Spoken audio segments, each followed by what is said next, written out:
evening, everyone, and welcome to the Thursday, September 17th, 2020, 5 o'clock p.m. remote meeting participation of the Town of Auburn Zoning Board of Appeals. Excuse me.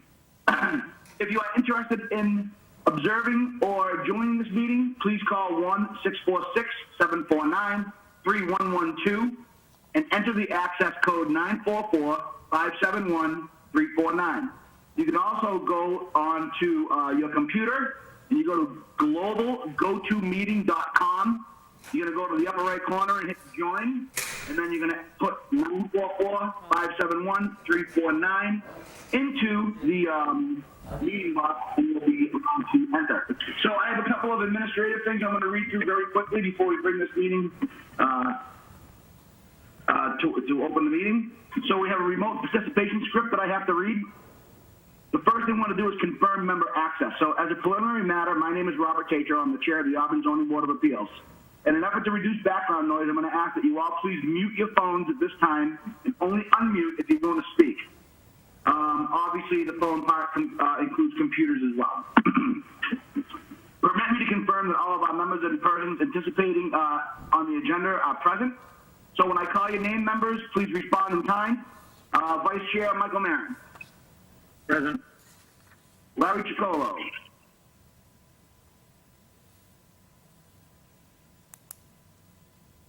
Larry Ciccolo. I don't see him on. All right, for the time being. Yeah, I was going to say, for the time being, I do not see Larry Ciccolo present, so we'll maybe come back to him in a minute. If not, I will bring one of the alternate members up. Richard Cussy.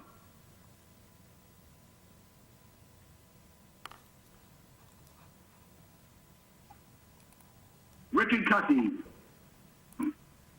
I don't see him either, I think, right?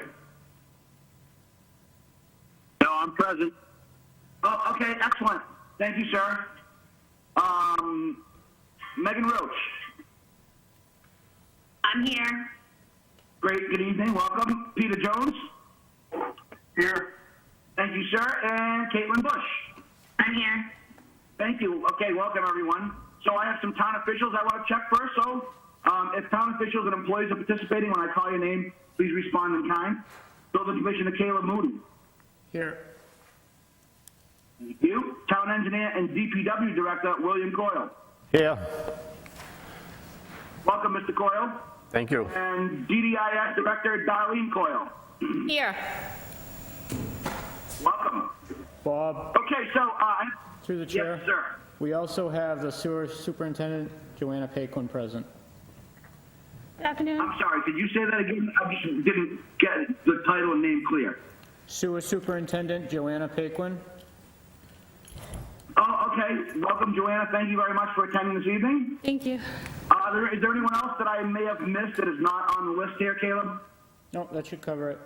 Looks like Ken Smith from Auburn Excellent. Water District just logged on. Yeah, I'm here. Okay, excellent. And Ken Smith from the Auburn Water District. Okay, so I'm going to do the best I can to read through this introduction to the remote meeting rules, and then we'll get into it. So good evening. This open meeting of the Town of Auburn Zoning Board of Appeals of Thursday, September 17, 2020, now called to order at 5 o'clock p.m. This meeting is being conducted remotely, consistent with Governor Baker's executive order on March 12, 2020, due to the current state of emergency in the Commonwealth due to the outbreak of COVID-19 virus. In order to mitigate the transmission of the COVID-19 virus, we have advised and directed by the Commonwealth to suspend public gatherings and such. Governor's order suspends the requirements of the open meeting law and to have all meetings in public accessible at physical location. Further, all members of the public bodies are allowed and encouraged to participate remotely. The order, which you can find posted with the agenda and materials for this meeting at the town's website, allows public bodies to meet entirely remotely so long as reasonable public access is afforded so that the public can follow along with the deliberations of the meeting. For this meeting, the Zoning Board of Appeals, further will be known as the ZBA, is convening by remote participation for the public only. Although some staff may be physically located in the selectmen's room of the town hall, those town employees are practicing social distancing in accordance with the governor's orders. For the public to join the meeting, again, I already read this once, but let's go through it again. Telephone number is 1-646-749-3112, and you enter the access code 944-571-349, or you can join on your computer by going to gotomeeting.com, click on the upper right corner where it says join, and then put in 944-571-349. The remote access information has been posted on the town's website, identifying how the public may join. Please note that this meeting is being recorded by the Auburn Cable Television. It will also be replayed on the town's YouTube channel. According to those members, the Zoning Board of Appeals, employees, and members of the public who have participated, please be aware that other folks may be able to see you. And please take care not to screen share your computer. Anything that you broadcast may be captured in the recording. So the meeting materials, all supporting materials that have been provided to members of this body are available on the town's website. The public is encouraged to follow along using the posted agenda.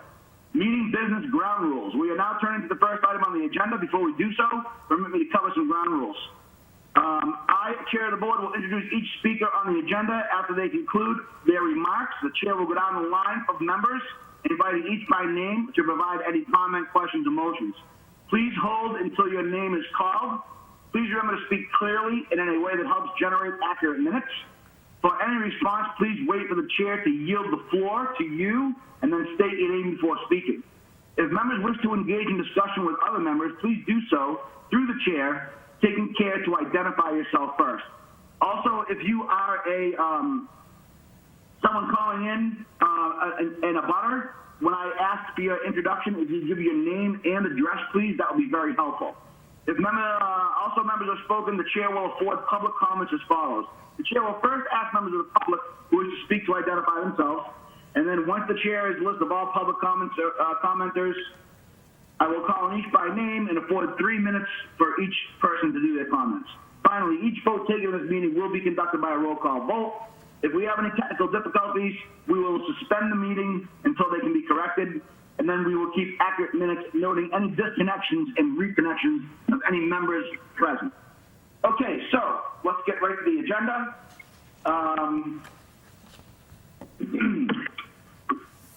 We have a 5:00 p.m. hearing. Let me do this first before we get started. So, do I have a motion to open the meeting? Bob, Michael Marin, Vice Chair. Motion to open. Thank you, Mr. Marin. Do I have a second? Rich Kelsey, second. Megan Roach. Okay, so we have Rich Kelsey and Megan Roach. Mr. Jones?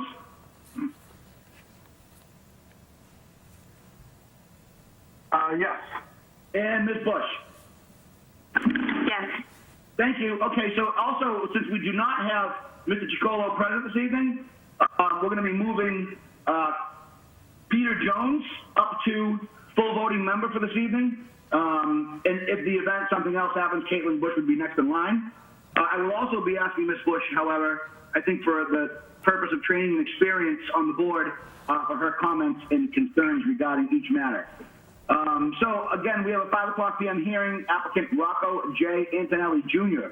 requested a special permit under section 9.3.12 of the Auburn zoning bylaw for an accessory apartment on property located at 70 Curtis Street, Auburn, Mass.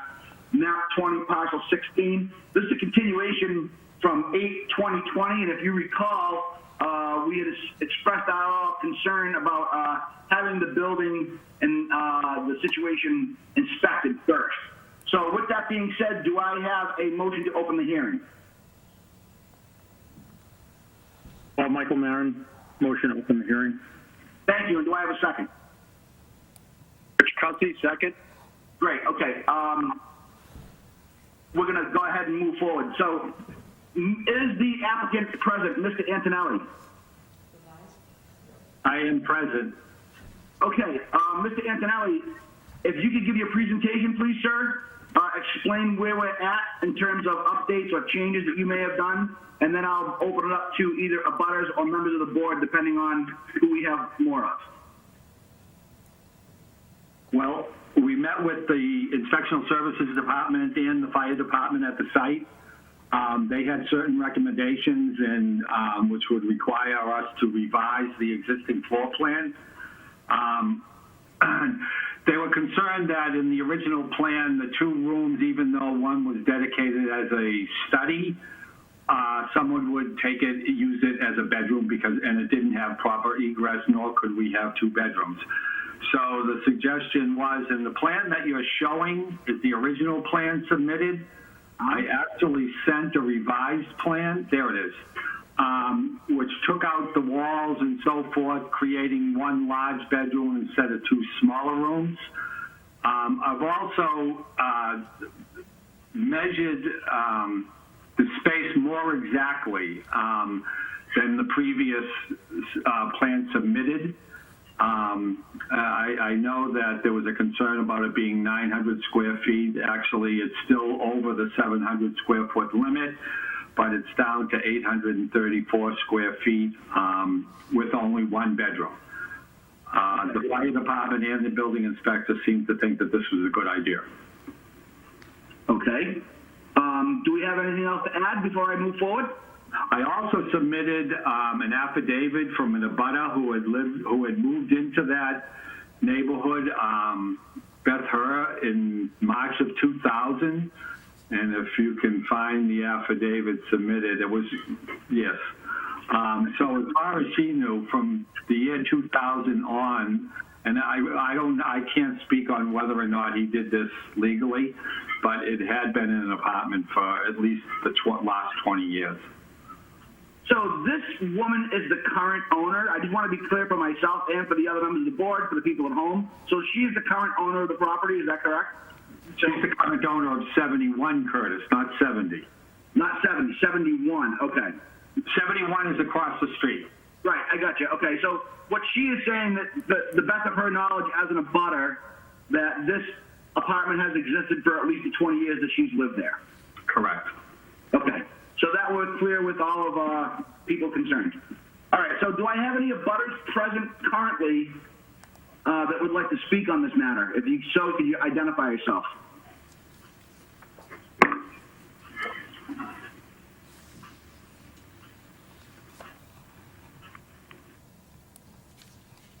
All right, I'm going to give one more call for any abutters present that want to speak on this matter before I move to the members of the board.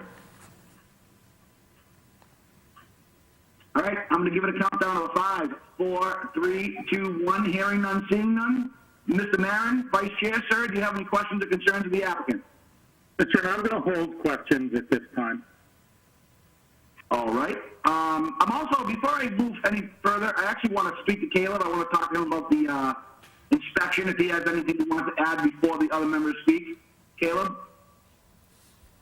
Through the chair, the building inspector and fire inspector did visit the property. They made recommendations to update the smoke detectors and change from 2-bedroom to 1-bedroom. They also made a recommendation to repair some railings. Other than that, they confirmed the square footage that the plan shows. So there was no issues with any of the utilities or structurally or anything like that that they are aware of? There's no life safety issues. With the, Okay, that was my concern. And I'm assuming the fire department was... Go ahead. that would be with the proposed plan. There's no concerns with the proposed plan. Great, okay. So with that being said, let's move over to Mr. Cussy. Do you have any questions or concerns of the applicant? No questions. Okay. Ms. Roach? Nothing from me. Mr. Jones? No questions. And Ms. Bush? No questions. Okay, interesting. So with that being said, I'm going to check one more time. Do we have any abutters that may have came into the meeting? 5, 4, 3, 2, 1. None. All right. So, Mr. Marin, one more time, since you heard the building inspector, Inspector Services, Mr. Caleb Moody, what do you think? Thank you, Mr. Chairman. So I do have a question for the applicant. So when last we saw, and I appreciate the plans have been modified, could you just explain where the we were looking at just, I believe, a little over 900 square feet or thereabouts. So can you explain in these new plans essentially where the delta is, and how you were able to pare it down to 834? Well, my first measurement of the space was kind of a cursory measurement of it. I actually went in with a laser measuring instrument and remeasured the entire space. That I also, if you notice, there is a first floor mechanical room, which wasn't taken into account on the first plan, which is not part of the apartment. So that's where the delta comes in. And a more exact measurement of the space with a laser instrument versus just me kind of doing it quickly the first time around. Thank you, sir. Mr. Chairman, I don't have any additional questions. Great, thank you. Okay, so before I move forward with any kind of a motion or any other further discussion, I just want you to be aware that we also had an abutters letter that was received by the Department of Inspectional Services shortly after our last meeting on 8/20, within a few days.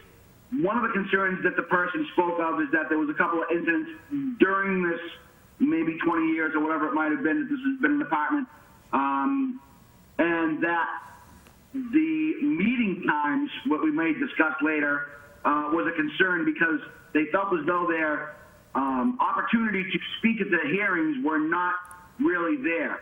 So part of the response was that we want to make sure people understand at home, no matter when you respond to one of these issues or one of these hearings that we have, your comments are always valued.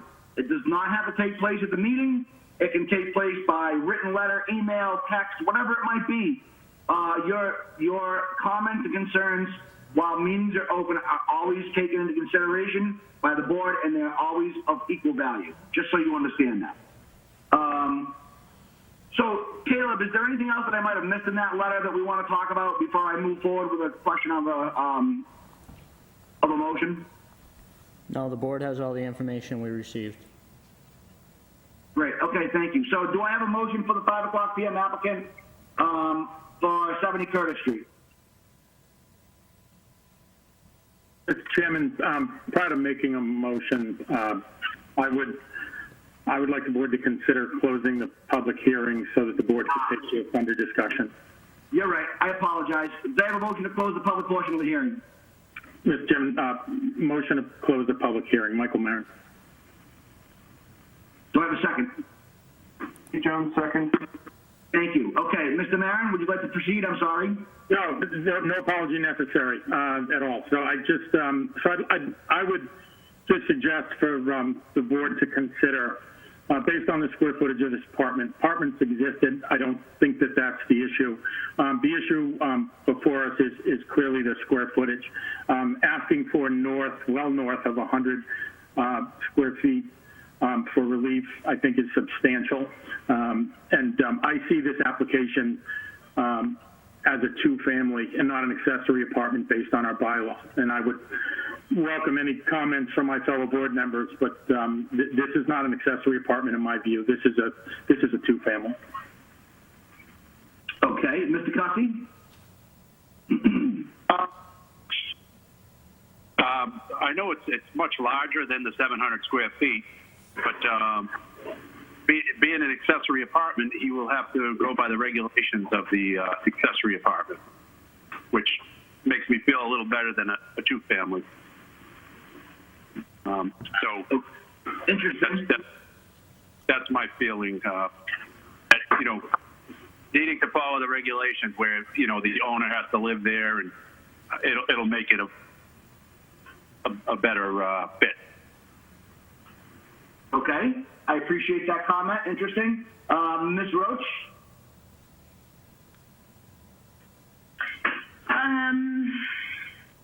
Yeah, I would say probably no comments from me. Okay. Mr. Jones? Mr. Marin already expressed my concerns. Thanks. Okay. Caitlin Bush? I don't have anything at this time. Okay, thank you. So I have to say I want to speak with Mr. Marin. I think Mr. Cussy, we're bringing up a couple of both really valid points here. Is one, it appears as though it would fit better into the sort of multifamily interpretation of the bylaws, but I think Mr. Cussy brings up a good point that if we decide to keep it as a special permit and we move it forward as an accessory apartment, then it is somewhat more restricted where we have to have a live-in homeowner and that type of thing. So with that being said, Mr. Maron, do you have any further interest in that? I absolutely agree with Ms. Cussy. I think it's a valid point. And I do think that it sets certain control triggers that may be beneficial to just managing that property. But it doesn't change my opinion of this being a two-family based on size. But I do absolutely respect Mr. Cussy's comments. Okay.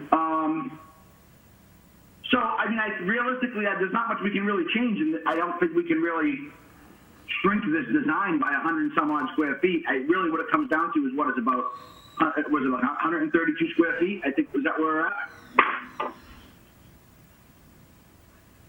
134. 134, right, okay. I looked at different, if I could speak for just 1 second. Yes, sir. I tried to come up with a design that would get it down to 700 square feet, but it would basically make the 134 square feet null and void on the lower level of the building, and I just could not come up with a way of just eliminating 130 square feet. I mean, I've brought it down to basically 2 rooms, so it's as good as I could do with the design in order to try to conform to the 1-bedroom accessory apartment that is stipulated, and I realize that it does exceed the square footage. But as far as a 2-family, I think that's a little bit of a stretch, in my opinion, to take 2 rooms and call it a 2-family.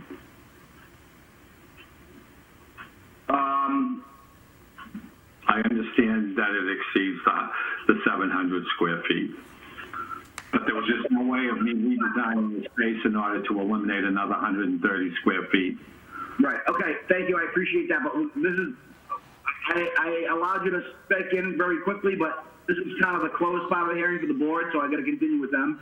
Mr. Maron, so again, your thoughts, anything that might satisfy your concerns?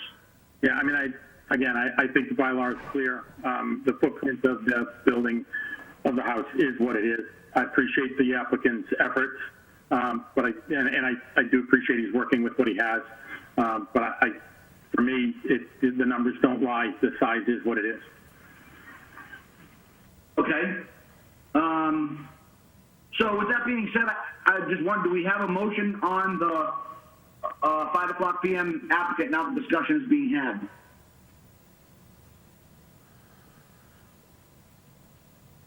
Yeah, Rich Cussy, I would make a motion to grant the accessory apartment. Okay, thank you, Mr. Cussy. Do I have a second?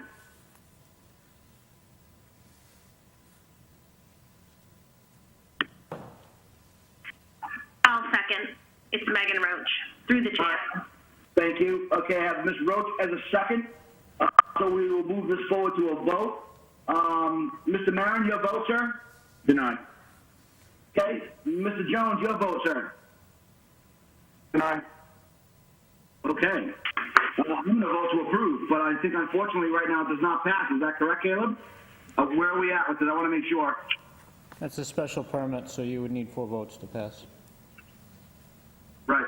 Okay. So this matter does not pass. So with that being said, what is the applicant's path moving forward?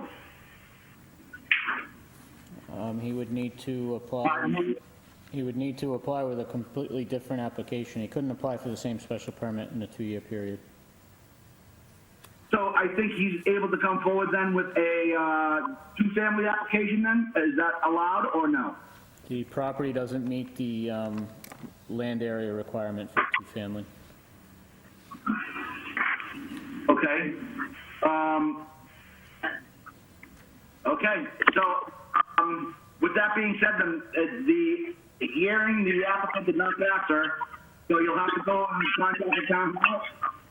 Excuse me. I have one question. Can I come forward with a revised plan conforming?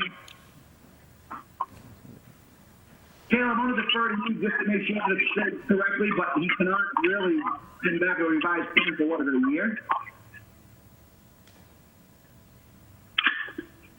Excuse me, board. This is Adam Daniels. I'm currently the executor of the estate over there for my father.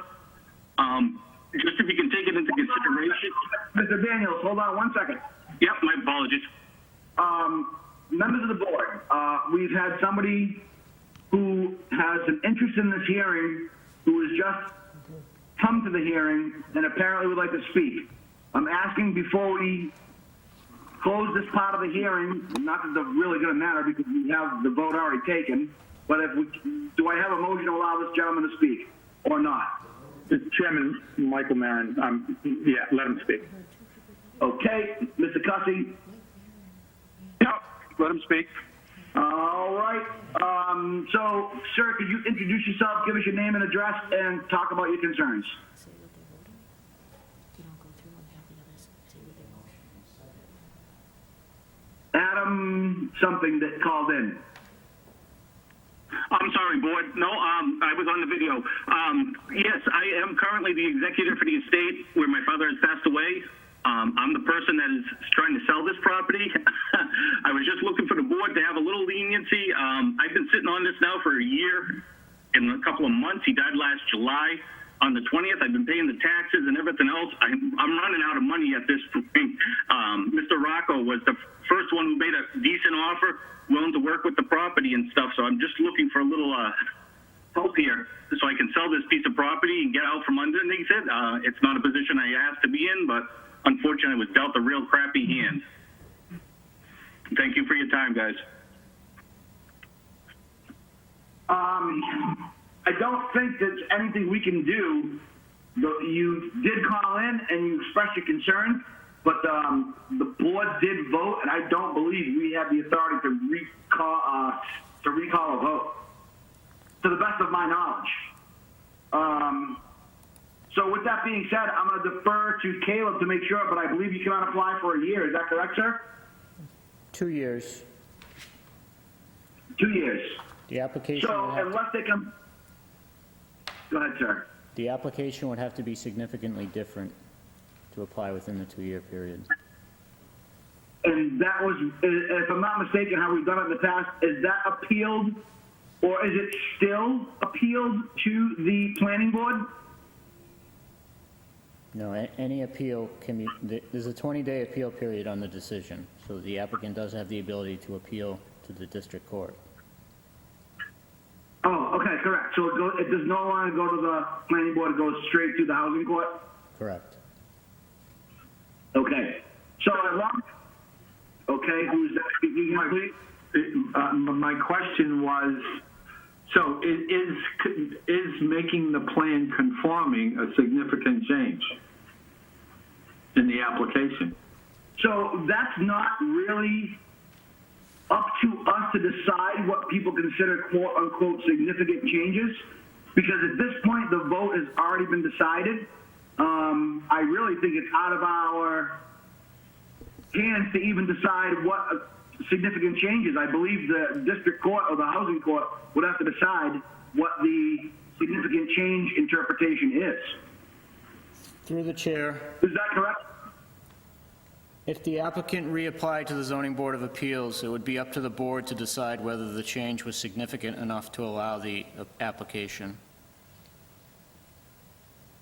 Okay, so he can reapply and Reapplying would be different. Go ahead. Reapplying would be different than opposing your decision. right. I understand that. So opposing the decision and looking to appeal would require you to go to Worcester Courthouse, to the housing court, and file a request to hearing. The other one is to come back with a significantly different plan. So those are really your two options. If you want to appeal to the zoning board and bring it back, that might satisfy other members, or you can bring it to the court. That's really the two options you have. Thank you. I understand both of them. Okay. If I may, through the chair, this is Pete Jones. As a member who voted to deny, I would think that submitting a new plan where, I'm not in a position where I feel like my hands are tied by that 700 limit would be a very significant change. So do you, I'm not sure you understand, Mr. Jones. Are you saying if you came back with us down to a 700 square feet, you would consider that a significant change or no? I would, because then my hands would not be tied. So that's your opinion, and that's up to you. Yep. I can't influence, that's the thing. We can discuss this, but it doesn't really change the outcome of our vote this evening. And the applicant has both options in front of them, so they really have to do that. You saying that, this might change your vote, we can't have that type of influence with the applicant. So, I appreciate the input, but they really have to kind of decide on their own without any influence on which direction they want to pursue. I appreciate that. I intended to phrase that in a speculative way. And that's okay. I appreciate it. I just want it to be clear for us. So with that being said, gentlemen, those are the two courses of action that we have. I need to really move forward. We have quite a few things on the agenda this evening. So with that being said, I'd like to make a motion to close this hearing and move on. Do I have a motion? Mr. Chairman, Michael Marin, motion to close this hearing as stated. All right, thank you. Do I have a second? Yeah, Rich Cuffey, second. Okay, Megan Roach. Approve. Okay, Mr. Jones. Approve. Thank you. Okay, so we'll move on to the next hearing. Let's give them a couple minutes about a minute to have people sign out, and then the other people can step up and get ready to go, and we'll start the next one.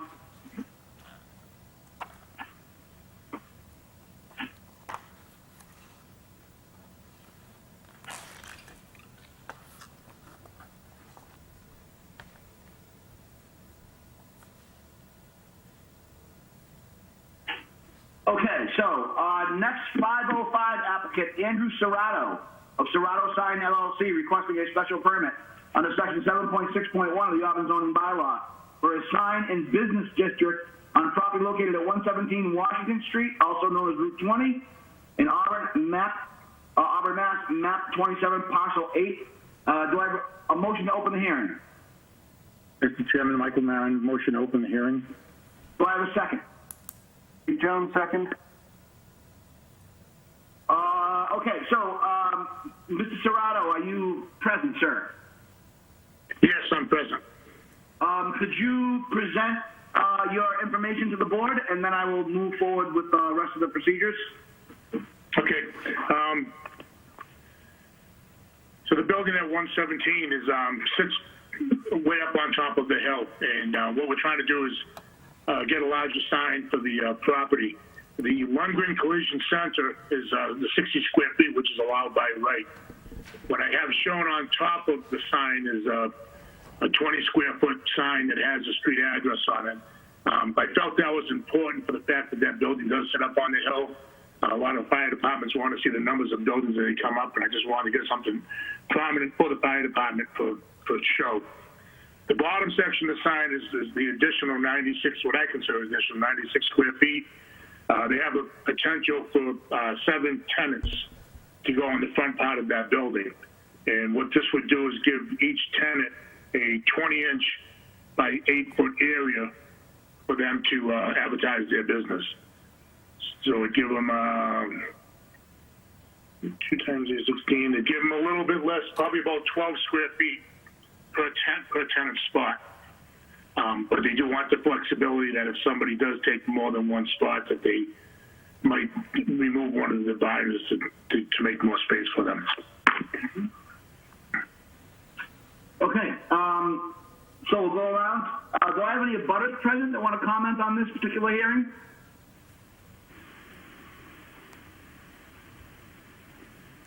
All right, hearing none, seeing none. 5, 4, 3, 2, 1. Okay. Vice Chair Marin, do you have any questions or concerns of the applicant? Thank you, Mr. Chairman. So just a quick question. So if I understand your brief, is this replacing the existing sign? No, to me, this is a brand new building. So it's a brand new sign going up. Okay, that's what I thought. So when in your explanation, it just wasn't clear to me if so you don't have signage now for that. It looks like where the Lundgren Collision Center collision restoration lands at 60, the 117 portion is in addition to that. But I for one think it's a smart design. Thank you, sir. Mr. Chairman, I don't have any additional questions.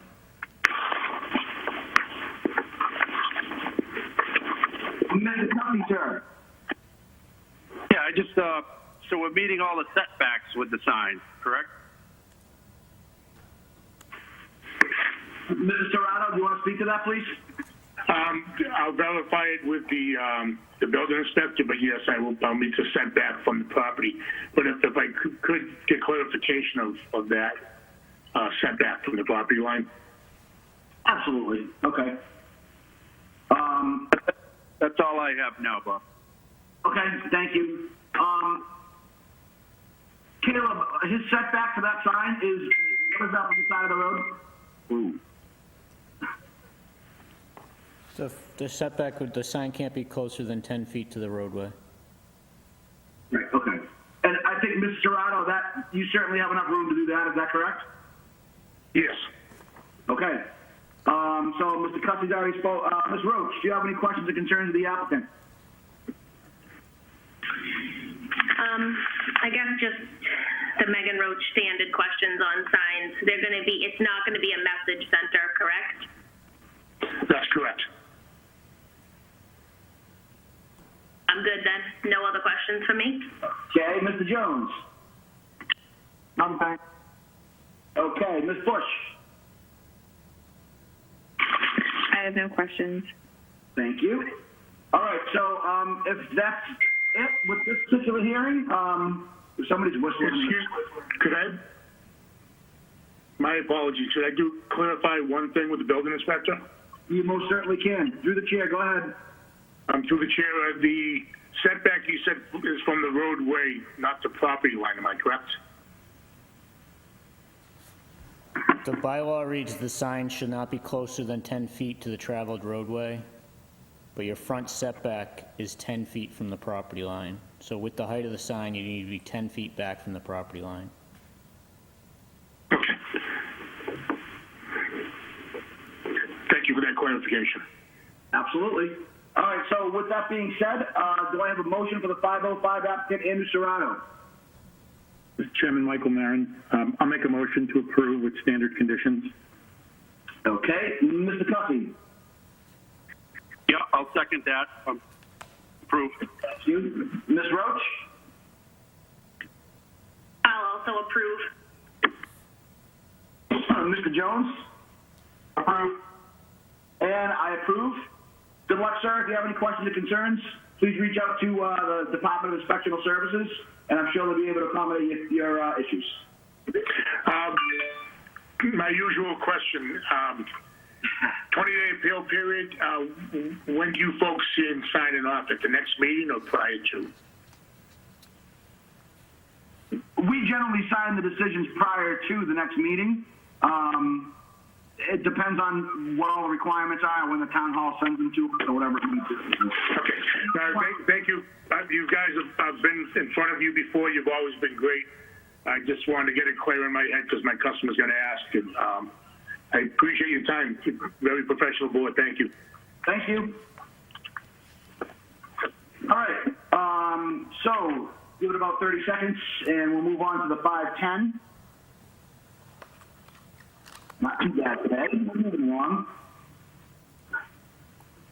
All right, the 510. I'm sorry. Do I have a motion to close the 505 hearing?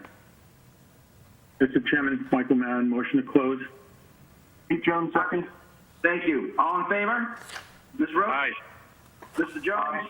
Aye. Mr. Bush? Okay, we're good. So the 510 applicant, Trevor and Colleen Sansucci, requesting a special permit under section 3.9.1.2 of the Auburn zoning bylaw for a residential kitchen permit on property located at 11 Grandview Street, Auburn, Mass, map 32, parcel 84, are the applicants present? Yes, we're present. Yes, yes. Okay, hold on 1 second. Do I have a motion to open the 5:10 p.m. hearing? Mr. Chairman, Michael Marin, motion to open the 5:10 hearing. Do I have a second? Pete Jones, second. Thank you. Okay.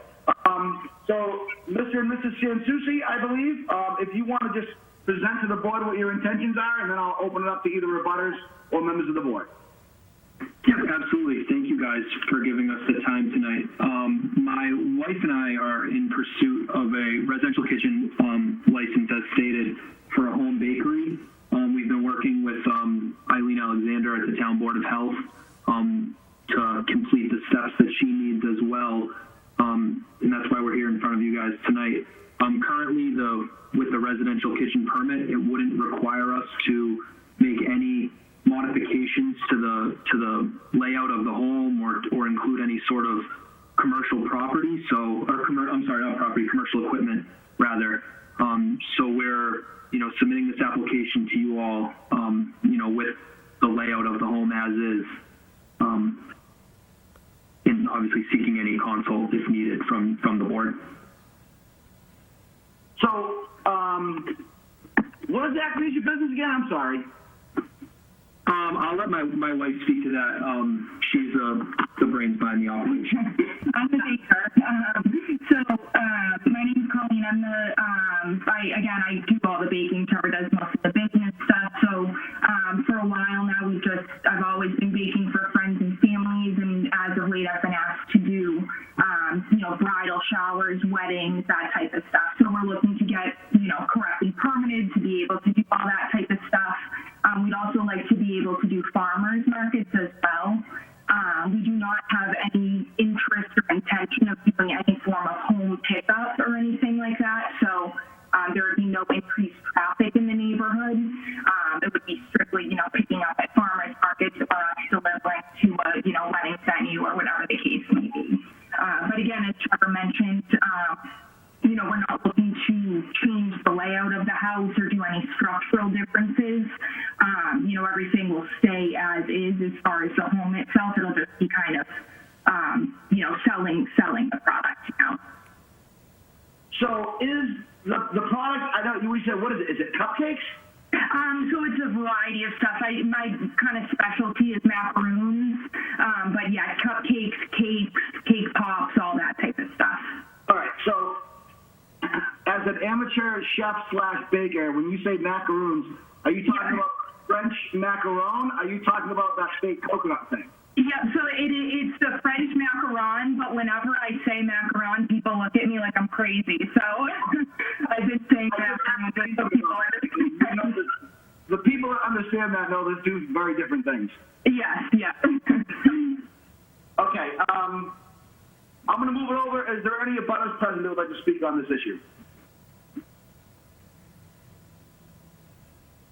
All right, hearing none, seeing none. 5, 4, 3, 2, 1. Mr. Marin, questions or concerns of the applicant? Thank you, Mr. Chairman. So just a couple of quick questions for the applicant. Are you planning any signage for this business? No, we don't really want any, anyone driving past the house would not know it's that we're doing anything business related out of that. Thank you. And I think you've already addressed this question, but I'm just going to ask it plainly for the record. So are you planning any interaction with customers at the home at all? No, none whatsoever. I know from Eileen's standpoint, it's not allowed under the, food permit, but also we just simply don't have interest in, people coming to our house to pick food up. So, even if it was allowed, we would not be looking to go that route at all. I would assume then you're looking at delivering it yourself to customers. Yes, either to the customers, again, if they're holding an event, it might be at their event venue, and again, farmers markets would be a pretty popular venue as well. Thank you very much. Thank you. I'm sorry, I think I might have cut you off. Oh, no, I just said thank you. Mr. Chairman, I don't have any further questions, but if I may, just a quick comment.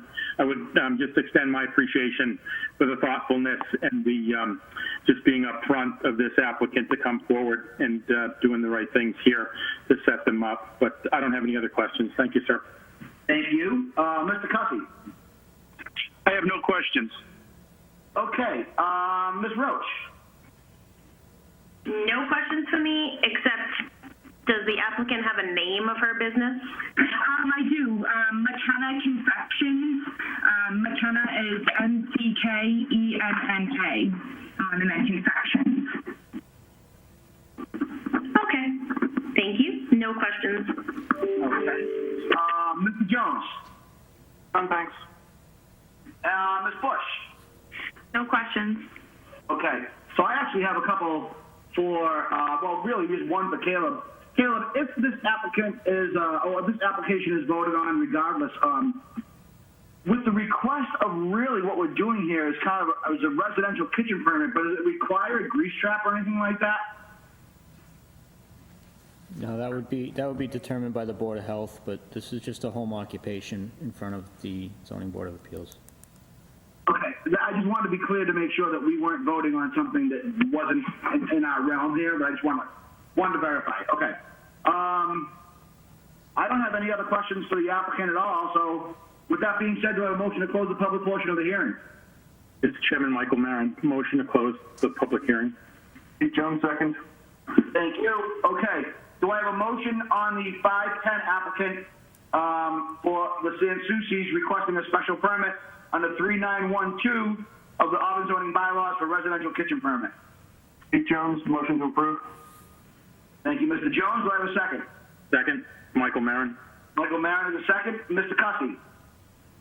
Yep, approved. Okay. Ms. Roach? Approve. And I approve. Congratulations. Good luck. If you have any questions or concerns, please feel free to reach out to the Department of Inspectional Services, and they will be in contact. Thank you so much. very much. Appreciate it.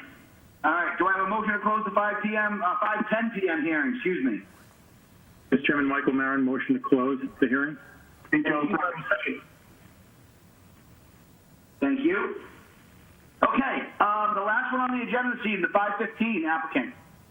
Eastland Partners Incorporated requesting a comprehensive permit under MGL Chapter 40B for workforce comprehensive housing apartments on property located at 109 Tinker Hill Road, Auburn, Mass. Map 59, parcel 8 and 26, Albert Street, Auburn, Mass. Map 65, parcel 71. And just for the record, these are continued from 521, 618, 716, and 820. Do I have a motion to open the 515 hearing? Mr. Chairman, Michael Marin, motion to open the hearing. Do I have a second? Thank you, Mr. Jones. Okay, so Eastland Partners, are you present, gentlemen? Please. Yep. You have Clay Williams with Eastland Partners and Steve O'Connell with Turning Point Engineering. Great, thank you so much. So I am going to yield the floor to you, gentlemen, if you want to bring us up to speed on where we're at, and then I'll bring it out to the abutters and the other members of the board. Thank you, Mr. Chairman. Steve O'Connell from Turning Point Engineering. As a way of an update for the benefit of the board, as a reminder, we have a completed engineering review by VHB where all of their comments have been addressed. At the last meeting, we had not received the VHB's review of the supplemental traffic study, but shortly after the hearing, we did. All of their comments had been addressed in that second review letter of theirs. We have been working with staff on a draft decision, which I believe you have available to you. We have also been in contact with the Auburn Water District, as we have been with an ongoing relationship with them to supply water to the project. And that's generally the overall update. Haven't had a lot of input from the board, but again, we're happy to answer any questions and address any outstanding concerns. I would like to make a note that the next hearing would be, the next hearing in October would be the last hearing within the 180-day timeline as outlined by MGL Chapter 40B, unless an extension was granted by the applicant. But I think we're in a good place, and I hope you agree. Great, thank you so much. So, members of the board, I am going to actually turn it over. I'm going to ask, is the town engineer present? Yes, sir. Sir, would you like to add any questions, comments, or concerns with what's already been presented at the hearing this evening? Not at this point. I can provide an update relative to the sewer pump station evaluation by a consultant engineer. We just received a study today at about 2 p.m. That did evaluate the pump station that this project would be tying into. We received it just a few hours ago, so we haven't had time to evaluate the report, and there's still some items that we were requiring that we have not received yet on task 2 of the project for on-site engineering, the consultant engineer. So we just received the memo. We haven't had a chance to look at it relative to the capacity of our sewer pump station. So we would like to have time to take a look at that to see what the potential impacts are going to be. Okay. Anything else, sir? In looking at some of the conditions, I know there's been concerns relative to traffic and the traffic pattern. So one of the requirements that we have in the conditions for the approval for the post-traffic study to be completed after the project is constructed, and any improvements necessary to be performed by the applicant. We've also added for the details to be paid for on a quarterly basis for traffic detail at the intersection of Albert and Blaker Street.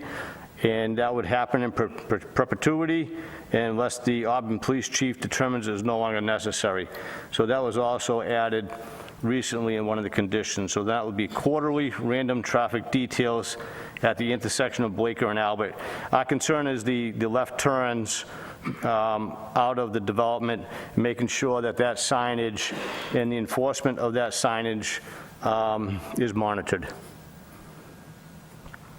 Sure. I can visualize those concerns with the left-hand turns. I can understand that. So I appreciate that input. Thank you. Thank you. I also have, is Mr. Smith from the Superintendent of the Water Department present still? Yes, I am. Sir, would you like to make any questions, comments, or observations of the board? For the board, excuse me. Yes, Mr. Chairman, I appreciate that opportunity. Just to give you a background of where we are, where we've been. Not only with this project, but several other large residential projects that have been proposed for the town of Auburn. Up on Crowell Hill, there's been Ashworth Hill, and a number of projects of significant residential size. We referred or deterred to our hydrogeologist, Northeast Geoscience, to evaluate the district's ability to comfortably serve these large-scale residential developments with water while still being able to maintain adequate water supply to our existing customers in the event that we lose one or more of our major producing wells. There's several of them. They're in the magnitude of 500 gallons a minute. There's no secret that we have frequent crashes on the turnpike, which result in fuel releases. We've been lucky so far. We've dodged a bullet on that, losing a well due to contamination. And secondly, we hold the distinction of having one of the highest salt or sodium levels in some of our wells due to proximity to highways with de-icing agents.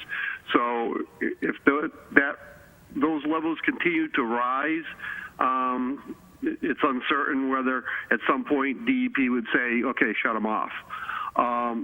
So on the advice of our hydrogeologists for not only this project, but like I said, similar past projects, the district had to take the advice of the hydrogeologists and decline being able to serve water to these projects without a supplemental water source. The district has always been looking for new water sources. It's getting more and more restrictive as it was 20, 30 years ago, as well as getting more expensive. It can cost you millions and take you years to develop a new water source. We were fortunate to get a grant through the state on the Water Management Act. They refer to it a SWIMMY grant. We have had several of them, which studied options for looking for this supplemental water. We've looked at recharge. We've looked at desalinization plants. We've looked at developing a new well site. All become very cost prohibitive. A desal plant, for example, was $9 to $12 million with an annual operating cost of $1 million. So they rejected a lot of these, and we finally came up with a solution that we thought would be benefit to provide us with a supplemental water source, and that would be to connect to the city of Worcester. Connect to the city over at the city line over by Herbie's restaurant and come down Southbridge Street about 3,300 feet with a 12-inch water main, and then go under the railroad tracks and under Leesville Brook and tie into the dead end on Sword Street. That would eliminate the dead end, give us a supplemental source. So the district has had conversations with the applicant several times. We sat down, and we're in the incipient stages of looking at maybe a joint effort here or something to get this project, which is fairly near shovel-ready status. We have Concom. We've submitted our EIRs. We've met with Mass DOT, the City of Worcester. So we're well underway towards that project. And like I said, we've had some conversations with the applicant. Be as they may, they are preliminary at this point. So we're working with them to investigate that. Otherwise, as far as the project goes, at this point, to ensure the safety and the ability for us to supply water to our customers, without a supplemental water source, we cannot realistically enter an agreement to provide water to this project. Okay, I appreciate that input. Thank you, sir. So before I move forward with comments and questions from the members of the board, I'm going to ask if there are any abutters present that would like to speak.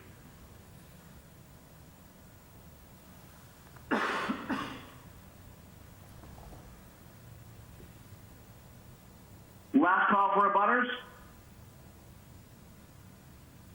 All right, 5, 4, 3, 2, 1. Okay. Vice Chair Marin, sir. Thank you, Mr. Chairman. I'd like to direct my questions to Mr. Smith, if I may. Mr. Smith, thank you for being here this evening and providing that thoughtful background, quite detailed. For transparency for the board and anyone else that may be listening, given the recommendations of your organization to require a supplemental water source, and you may not have the answer to this, but I want to open it up for discussion. If in fact this project that we're discussing tonight specifically requires a supplemental water source to be able to source the appropriate levels of water and flow for this project, as well as others, but primarily, again, we're just talking about this project this evening. Who pays for that? Is that burden put back on the taxpayers succinctly? Because I think that we would be curious to know that. Mr. Chairman, through you to Mr. Marin? Yes.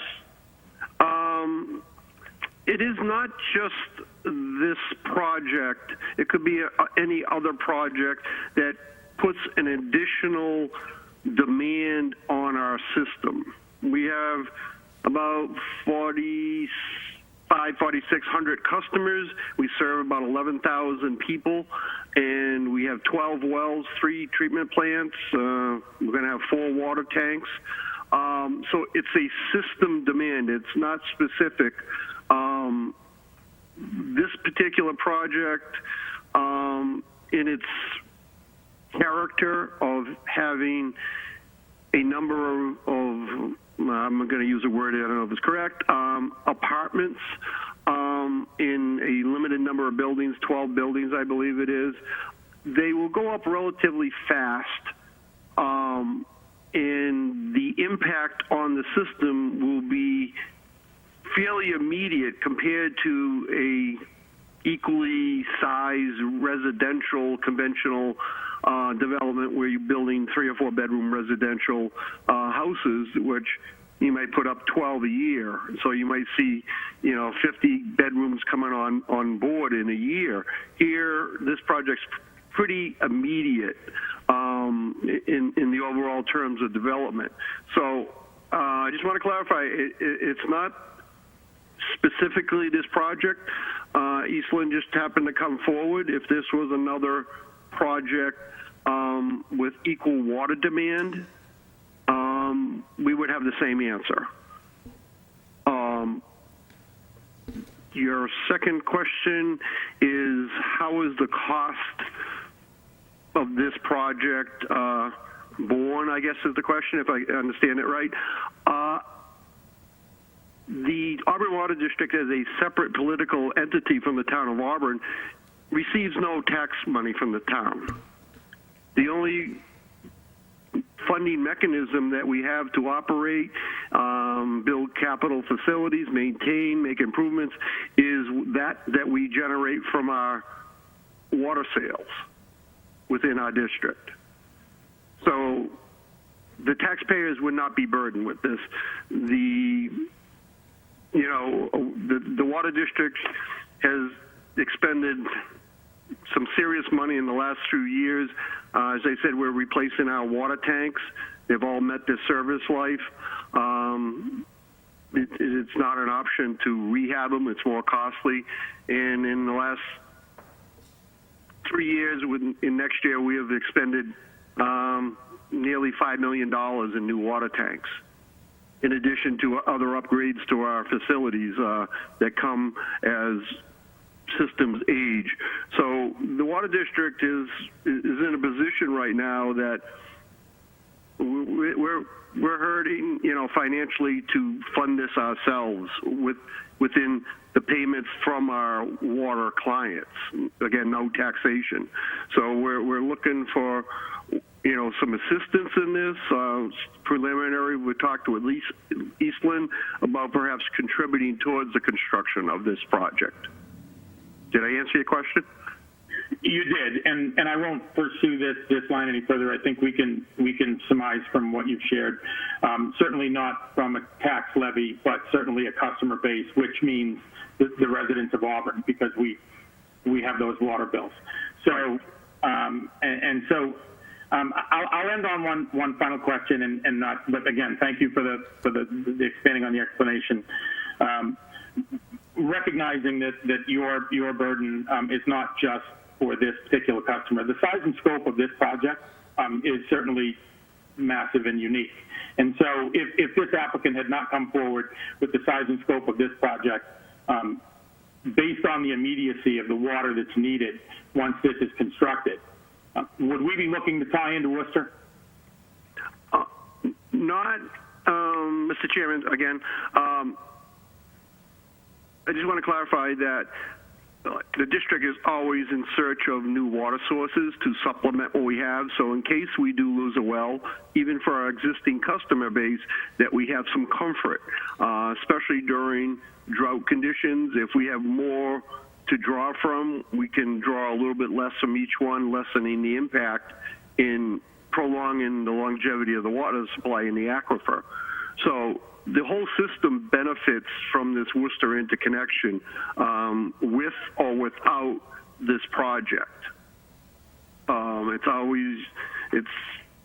It's it's always good to have more water than you need, because when you have a failure, catastrophic or otherwise, it's always good to have backup reserves.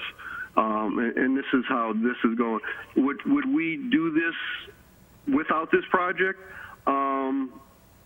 Probably financially, not for a number of years until we've set aside some of our other, debt service. Thank you very much. Mr. Chairman, thanks for indulging my questions. And Mr. Smith, I'll just repeat my opening comments. Appreciate your expertise and you joining us this evening. I appreciate your thoughtful responses. No problem. Thank you.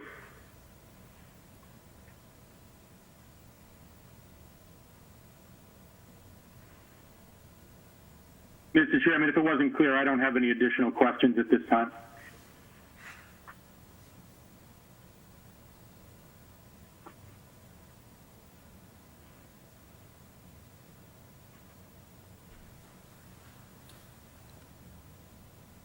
Mr. Maron, it doesn't look like Mr. Tatro is with us. Do you want to move forward as the vice chair? No, go ahead. I apologize. My fault. I didn't realize I was muted. Mr. Cussy, do you have any questions or concerns?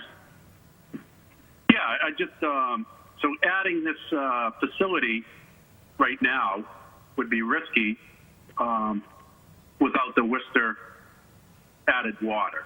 So it seems to me we have to get a commitment from partners in order to move forward with the project so that we're not at risk. I understand that. I appreciate that as well. Okay. Any other comments or concerns? None. All right. Ms. Roach? Nothing from me at this time. Thank you. Mr. Jones? Okay. All right. And Ms. Bush? Nothing right now. Okay, thank you. So, I really think I kind of have to ask, I think we're at a crossroads here on what we can do as a board without a particular commitment to the ability to maintain a healthy water system and guarantee its future success. I don't know where that puts us with this project, to be quite honest. I think I'm going to ask Caleb, do you have any words of wisdom for us on this particular matter? Through the chair, it would be up to the board to decide whether the lack of a water supply and sewer disposal system is grounds for denial or continuance, or it's really up to the board's decision. Right, I just wanted to make sure. And I believe, as going back to the applicants for a moment, if I could, as you pointed out earlier, next month, October, is the point where our sort of ability to help steer the project ends. Is that correct, without a further agreement from you? Yeah, that's correct. You know, statutorily under MGL Chapter 40B, it's 180 days. So at the end of October is that drop dead date. So that would be prior to your November meeting and after your presumably scheduled October meeting. Right.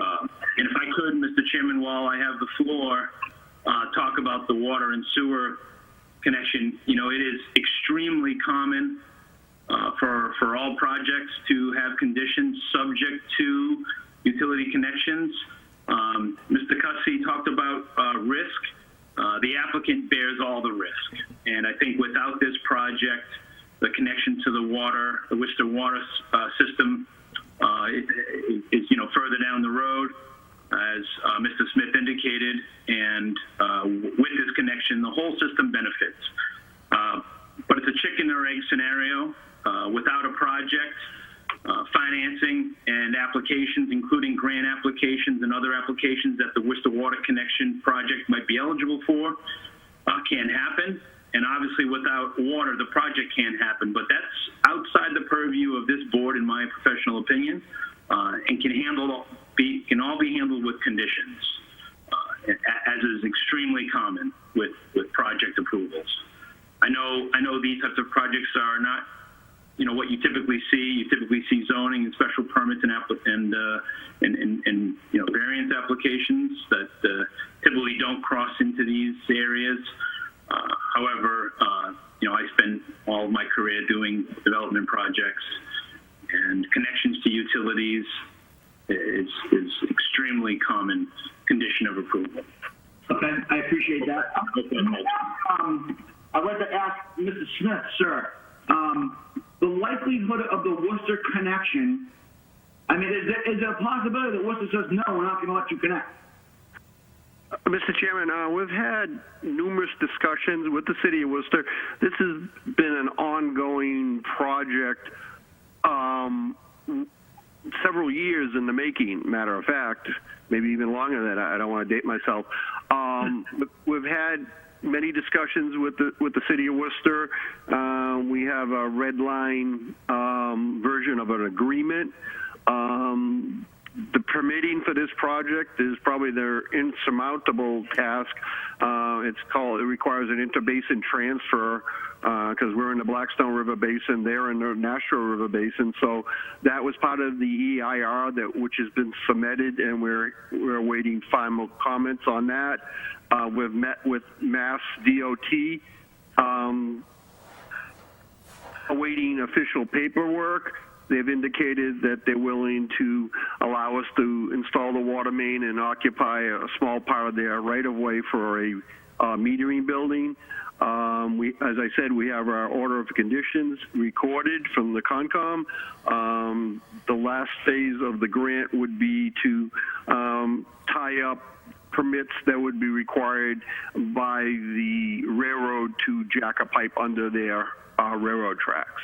It is more reality than an idea at this point. Okay, now that's good, because I believe that, we've vetted this project thoroughly over months, and I'm just trying to gather as much information I can for the board, so I believe, if I'm not mistaken, sir, that you will not receive approval of any type of tie-in for the Worcester project by October. That's from Mr. Smith. Can you just repeat that? I was just saying, just being clear for the board. So you're not going to get approval for the Worcester tie-in by October, correct?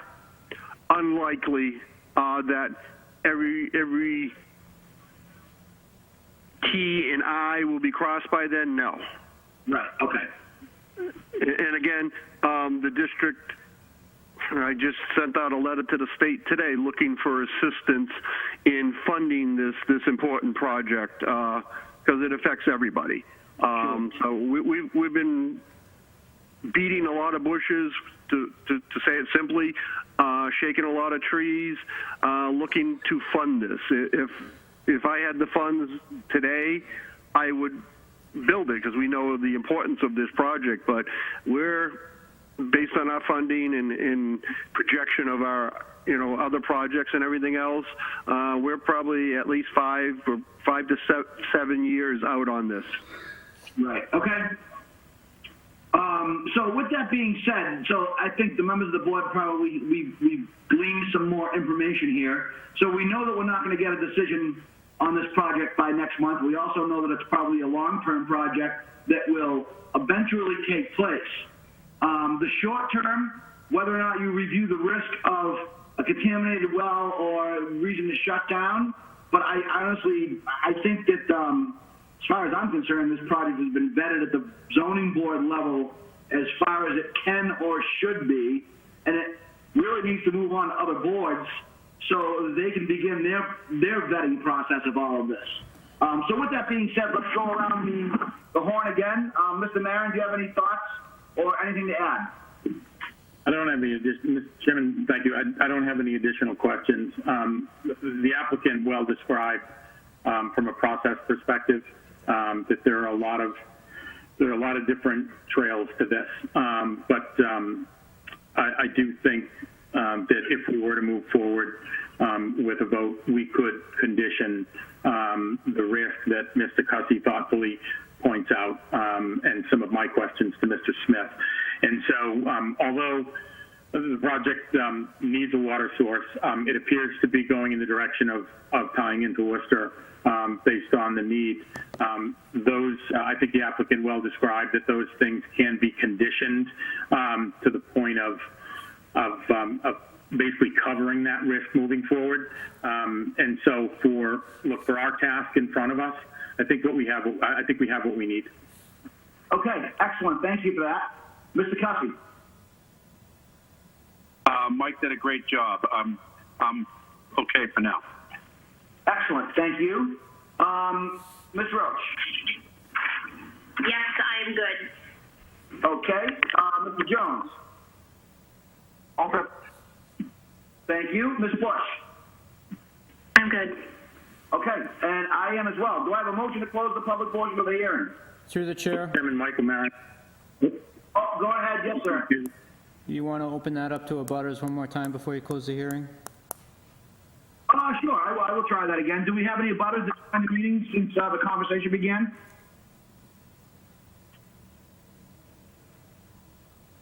All right, hearing none, seeing none. 5, 4, 3, 2, 1. Okay, so now do I have a motion to close the public portion of the hearing? Mr. Chairman, point of order, this is the applicant. Oh, yes, sir. I'm sorry to interrupt you. I just, as a matter of procedure, it's usually helpful if the applicant can participate in discussions regarding the details of the decision. So if there's anything that has any back and forth about some various aspects, if the public hearing is closed, it's difficult for the applicant to participate in a public hearing setting. I think for the most part, the draft decision that we've worked on with staff is in good shape, but I think there are a couple of points we would like to discuss at the time the board is willing to do so. So I guess my request is that even though the board is ready to close the hearing, we'd actually like to keep the hearing open just so we can discuss those items kind of in an open forum. So if that's the case, then I'd like you to I would still close the public portion of the hearing when it comes time for our discussion and for us to move forward with a vote, but I'll suspend my motion for the time being. Do you want to go ahead and run down your list, so to speak, and we can talk about them as they come up? But we can do that right now. Sure, that's great. I appreciate the opportunity. Mr. Chairman, excuse me. It's Ken Smith. If you're all set, I have to respond to emergency. If there's any other questions or from the board or the applicant, you can feel free to reach out to me at any time. I apologize this, but I do have to leave. Thank you, sir. I appreciate your time. Thank you very much. Thank you. Mr. Chairman, if I may interrupt just for a moment before we move forward. And so I absolutely agree to give the applicant an opportunity to address any points that they have thoughtfully put together our decision for us. But I would suggest that when we do, we let the applicant speak and vet all of his questions or comments herein, and then we close, because I think that the voting procedure is something for us to do without a public hearing discussion. Yes, I actually clarified that, but I do appreciate you making sure that I clarified it correctly, I think. So yeah, we're going to allow the applicant to discuss what they have concerns with, and then we are going to still proceed with closing the public portion of the hearing for our discussion and vote purposes. Okay. So, to the applicant, go ahead, sir, if you'd like to run down your list. Thank you. There's not much to it. I think the most obvious one to us is on page 5, section 4.2.8. It's the construction hours. So, in our draft decision, we had proposed 7 a.m. to 6 p.m. Monday through Friday, and Saturdays from 8 a.m. to 5 p.m. The board staff had made an edit, so it is 8 a.m. to 4:30 p.m. Monday through Friday, and on Saturdays 8 a.m. to noon, 12 p.m. Mm-hmm. The 8 a.m. Time start on Monday through Friday is a real difficult condition. The construction world begins at 7. And even though it seems like it's only an hour difference, the reality is it turns into maybe a 3+ hour difference, because when deliveries are made to the site, and some subcontractors and contractors who are coming to the site can't arrive at their normal work time at 7 a.m. They often go to another site first. By the time they come to this site, it's 10 a.m. or later. Yep. And, that loss of 3+ hours on a work day is significant. It extends the overall life of a project. A project that could take 2 years could extend to 3 years. That 1 hour of time stop really makes a big difference, when you really break it down. So that is probably our biggest objection to the comments we received on the decision. Okay. If it's any benefit to the board, I think what's often a concern about a 7 a.m. time start is a conflict with school buses. But based on our review of the Auburn School District's bus schedule, an 8 a.m. start seems to prevent the biggest conflicts with school buses, especially with the youngest age group in elementary school. So I'd like to discuss this with the board. Okay.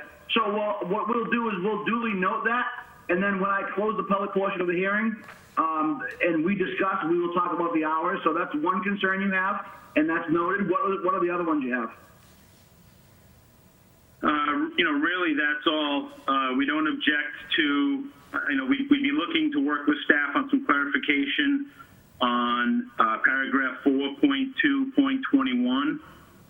We have no objection to quarterly police traffic details to make sure that vehicles are properly, not making illegal turning maneuvers onto Blaker Street.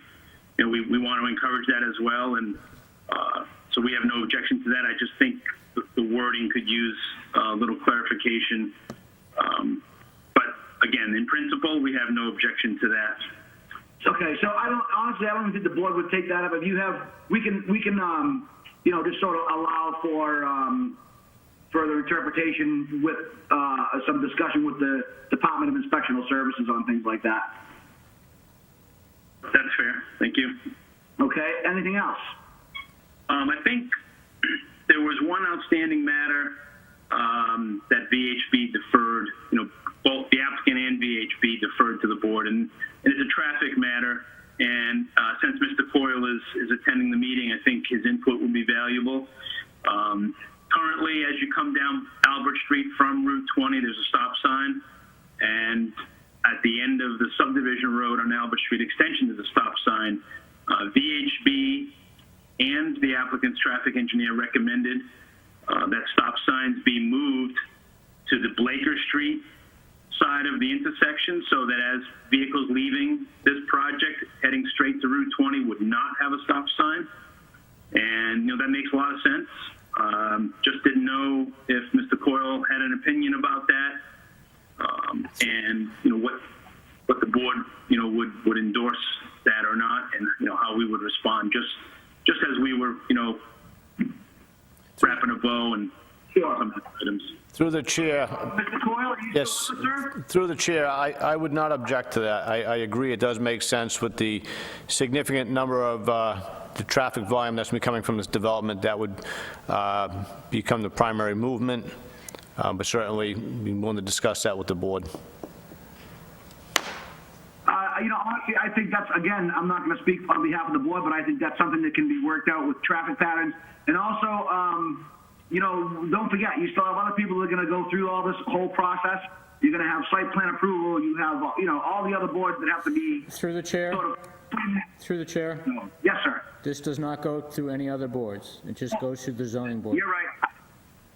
Yeah, no, you're right. I apologize. I realized after it came out of my mouth that I was misspeaking. I apologize. So, the traffic pattern, I think, again, the board then can defer to the expertise of the town engineer for you all to resolve those things. What are the other issues you have? I believe that concludes our comments, Mr. Chairman. Excellent, thank you. So I really think the board needs to discuss the opportunity here, once I close it, is our concern is construction hours. So with that being said, do I have one last call for abutters that may have joined the meeting? 5 5, 4, 3, 2, 1. No abutters. Okay, do I have a motion to close the public portion of the hearing? Mr. Chairman, Michael Marin, motion to close the public hearing. Thank you, sir. Do I have a second? Yeah, Rudy Tussey, second. Thank you so much. Okay, I'll go around the horn. Mr. Marin, your concerns with the project or where you're at? Mr. Chairman, if I may just begin with a question, and this I may reach to Caleb for this. So the decision that was drafted before us, I'm assuming the applicant brought this forward, correct? That is correct.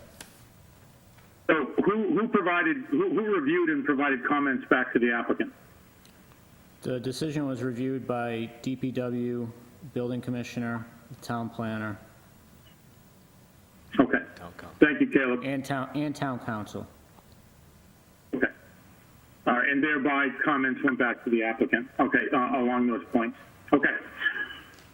So, Mr. Chairman, I, for one, if you're asking for comments, or I would ask the board to consider.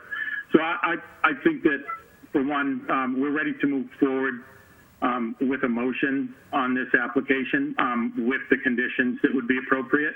But given that the last points that were raised by the applicant and the one concern about construction hours, I listened intently to the comments of the applicant and the concerns about the feedback regarding changing their proposed start and stop times. I, for one, don't agree. I don't think that the comments that have been shared would surpass the concerns of the abutters and the neighbors and what they would have to endure during this long project. I think those were, for the board to consider, those are considerations that any project of this size would have to take into account, and I think that we would owe it to the citizens to adhere to the feedback that they received and change the hours. Okay, thank you. Mr. Cussy? Once again, I'll agree with Mike. Good job, Mike. Excellent. Thank you. I appreciate that. Ms. Roach? Yeah, I would tend to agree. I mean, I think that the applicant has done a great job with this project. I think overall it is going to be a great project, but I think that we would be doing a disservice to the citizens to say the 7 o'clock start, and I do realize that impedes, but you know, there is a certain cost to doing a project like this. I think that we're going to have to leave it on the applicant to figure that out. I think I also would want to make it a condition that the start time be 8 o'clock. Okay. Mr. Jones? Fair to say, 7 o'clock seems pretty reasonable to me. It's been a decade or more since I worked in construction, but I understand the applicant's point there. It's been 2 decades. Ms. Bush? I tend to agree with the 8 o'clock start time. I understand the applicant's concerns, but opening up to comments from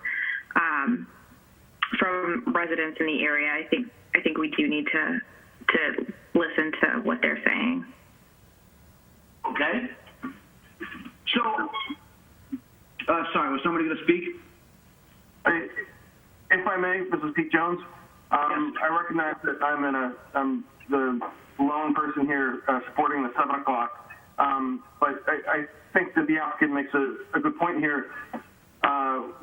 With pushing it out to 8 and having delays, I think instead of having a problem with this project starting too early for the neighborhood, we could come across a new problem with the project running forever in the neighborhood, and thereby creating a larger problem.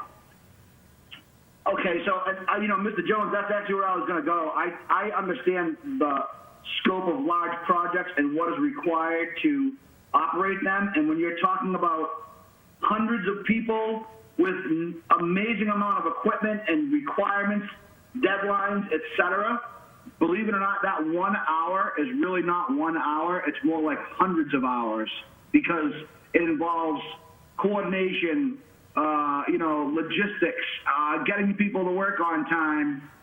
And I agree with Mr. Jones. It's kind of one of those things where is the extra hour in the morning the burden, or is the 3 months on the end of the project that we add a burden? So I would like to at least suggest to the members of the board that we drop the 4:30 p.m. on the other end. If the board was not interested in starting earlier, at least go back to the original of, 5:30 instead of 4:30. I mean, realistically, nobody in the trades or in the, general work day does not really end at 4:30 unless somebody's day starts very early. That's just my opinion. I mean, I don't know. Does the board have, Mr. Marin, do you have any question or comments about extending the end time? Thank you, Mr. Chairman. And, as always, you have a balanced approach. I must disagree. The challenge is if the applicant in any project of this size are going to take on are their challenges. And that's something that, in my view, they have to work out for themselves. The neighbors are those that we serve, and they are going to live with this project for a long time. And I think that any decreased burden on their end, based on, look, they have to live there. So I would disagree, and I think that we should not come in or out on what's been recommended. I think 8 to 4:30, and I think we should stay firm. Okay. Mr. Cuffey, do you agree? Yes, I agree with that. Okay. Ms. Roach?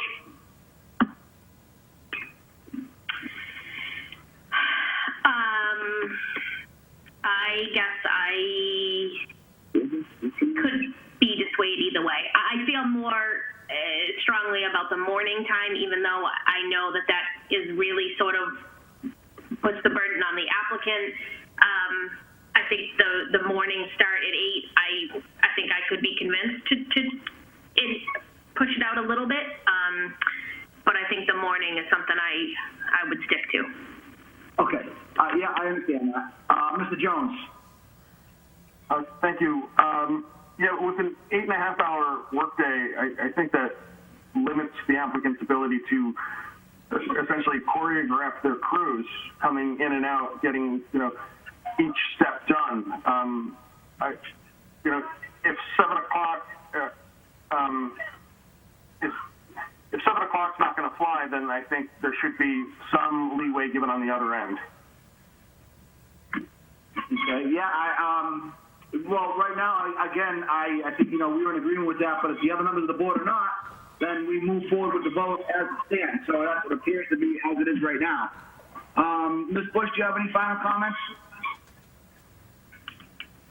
I don't have anything else. Okay, thank you. So with that being said, do I have a motion on the floor for... Chairman? Yes. Hold on. We've actually closed the public portion of the hearing, remember? So I really can't. Request permission to speak briefly. Sure, hang on one second. Do I have a motion to reopen the public portion of the hearing? Mr. Chairman, I'd like to make a motion to reopen. All right, thank you. Go ahead, gentlemen. Thank you very much for the opportunity. What wasn't discussed was the Saturday hours. Limitations during the week are one thing. 4 hours on a Saturday honestly are also restrictive. I'd like to get the board's input on that and considering the restrictions that that may be enforced on the weekdays. And then before I conclude, I would request that you refrain from a vote, since I do think there is some housekeeping that needs to be addressed on this decision, and ultimately, recommend that you vote at your next meeting where you have a final decision that would be encompassed within your vote. Okay, I appreciate that. Thank you so much. So, if I may, to the applicant, so what housekeeping specifically is left undone here? Well, in recent 40B approvals by the town of Auburn, specifically the schools, the terminology is defined within the condition about construction activity, because limitations on construction activity could be up for interpretation. So for example, if you're going to restrict construction hours from 8 a.m. to 4:30, does that mean that when it comes time to paint, that painters can't be on site? So my point is that in the other conditions of approval, there was some discretion given to the building commissioner, and I would request that those sorts of details, on an administrative level with the staff, be incorporated into a final decision for the board's review, prior to voting. Mr. Chairman, Bill Coyle, if I could, while you have, Mr. Chairman, while you have the... Okay, hold on one second, everyone, please. So I'm getting some feedback from some microphones, so if you're not speaking, if you could mute, please, and then I believe that was Mr. Marin. Through the chair. Thank you, Mr. Chairman. Thank you. I was going to defer to Caleb to ask if you could describe elements that are not with the decision that's before us that need to be updated. Through the chair, I think Mr. Coyle had a comment. Yep. Mr. Chairman, one of the things I was going to add is with the discussion relative to water not being available, that a condition being added relative to that, such that no work on the site would occur until water can be provided by the Auburn Water District. I'm concerned with not having any conditions relative to not having water available at this time for the project. So I think we should have a condition relative to water being available for the project and what type of work would be allowed until the water is available, if any. Also relative to addressing the comments once the report is complete on the availability of the sewer infrastructure and what the improvements that may be required now that we have this report issued today. We need to go through this, meet with Houston partners and see what level of commitment we have from them to address these concerns. And also, I just want to add, relative to the construction hours, I can tell you that most of the complaints that the town receives are the early start time. Quite often, when contractors start at 7, a lot of them arrive on site at 6:15, 6:30. So even though it's a 7 a.m. start time, they certainly tend, to arrive much earlier. And as much as we've tried to control that, it tends to be a continuous problem. And then even with the Saturday work going beyond noon time, a lot of times people, may have cookouts or whatever planned to allow beyond noon time, I think is also problematic. But I do agree with perhaps not voting on the conditions tonight. I think there are new conditions we may want to add to this project now. Thank you.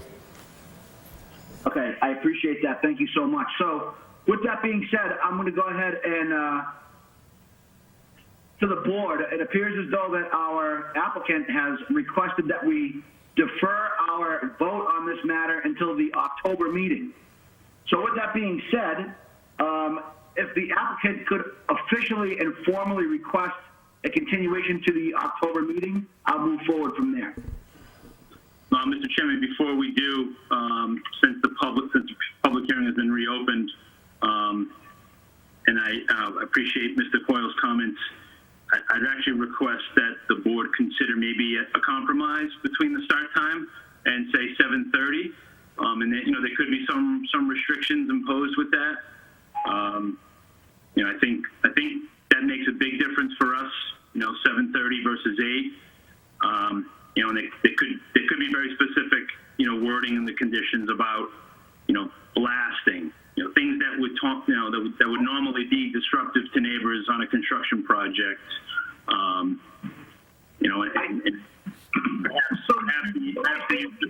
perhaps the answer is we work through some of those things leading up to the next meeting with staff. It can be part of the final document, that's voted on at the next meeting. So I would tend to agree with you. I think that I know the board, I don't like to speak for the members of the board, but I can speak for the board as a whole in this matter, where I know that we do not like to restrict the abilities of our town professionals. We recognize that the Department of Industrial Inspectional Services, our town engineer, all these representatives are well-versed and far more adept at their professions than we are. We are merely a civilian board that represents the interest of the people in the enforcement of our bylaws. So with that being said, I would not want to restrict the ability, as you had mentioned, if painters are in there from 3 to 11, nobody's going to hear anybody painting. If, somebody's hanging drywall in a closed building, but I would rather leave that up to your discussion with the appropriate authorities on the town side to make those decisions. That's just my humble opinion. So, with that being said, do you have are you formally requesting a continuation to the October meeting? Yes, Mr. Chairman. Please accept the statement as formal continuance to the. Well, does that mean you leave the public hearing open? Because technically it's open right now. We reopen. It is, right. We're going to leave it open because of that, and it will stay open until the October meeting. Right. Please accept this request as a formal one for continuance to the next public hearing. Excellent. Okay, so do I have a motion to accept the applicant's continuation request until the October meeting, at which time this meeting will stay open for any comments until then? Mr. Chairman, Michael Marin, motion to accept the request for a continuance. Pete Jones, second. Thank you. Mr. Cussy? I'll agree with that, yes. Thank you. Ms. Roach? I'd approve that motion.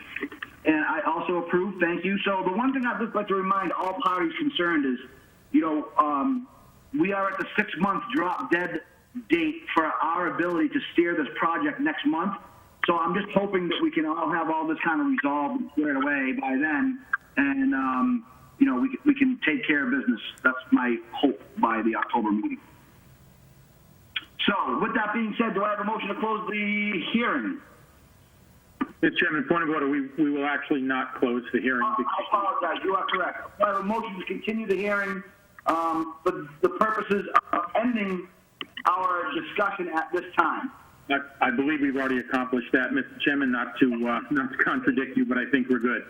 No, you're okay. I'm just making sure we're good. Okay, so that's it, gentlemen. We'll see you next month. We have other business minutes of the meeting. Do we have those available, or do we have any to vote on? Through the chair, there's no minutes to vote on. Okay, thank you. Through the chair, would you like to open the discussion about the time of the meeting? I believe we received a letter from an abutter complaining about the 5 p.m. start. Yes, so Caleb, we briefly touched on this letter that Caleb received and forwarded to all of us from an abutter of the Curtis Street issue. One of the things was a 5 o'clock meeting was too early for people to be able to log in and comment. And I also, you noticed today that the gentleman that had an interest of selling that property on Curtis Street was not able, but maybe they could or could not, but they didn't sign it on time. So with that being said, is there any members of the board that might have some opinions as to the 5 o'clock start time? Mr. Marin? Thank you, Mr. Chairman. I've done my best to change end of day so that I can make the 5 o'clock start. I don't want to presume that maybe it's easier for folks to continue their day at 5 and get it over with earlier. But I know for one that I would prefer a 7 o'clock start based on activities personally and ending my business day. You would prefer a 7 o'clock start? You would. Okay, Mr. Cussy? Doesn't matter to me. Whatever anyone wants to do, 5, 6, 7, I'm good. Okay. Ms. Roach? I guess I would disagree. I prefer the 5 o'clock. I think, especially with the meetings being done the way they have to be now, with phones and computers and the muting and the have to be roll call votes and just the general time involved, I think to start at 7 and not be done till 9:30, 10, I think 5 o'clock it has to be. I know for me it has to be 5. 7 o'clock would be a problem for me. Okay. Mr. Jones? I do have a personal preference, but I'd rather just accommodate the person who wrote the letter. Right, so they didn't specifically say when they wanted to have the start time. They just felt as though the 5 p.m. was challenging for some people to get here. But again, as Mr. Marion pointed out, we have changed our agendas to make it work. Ms. Bush, your thoughts?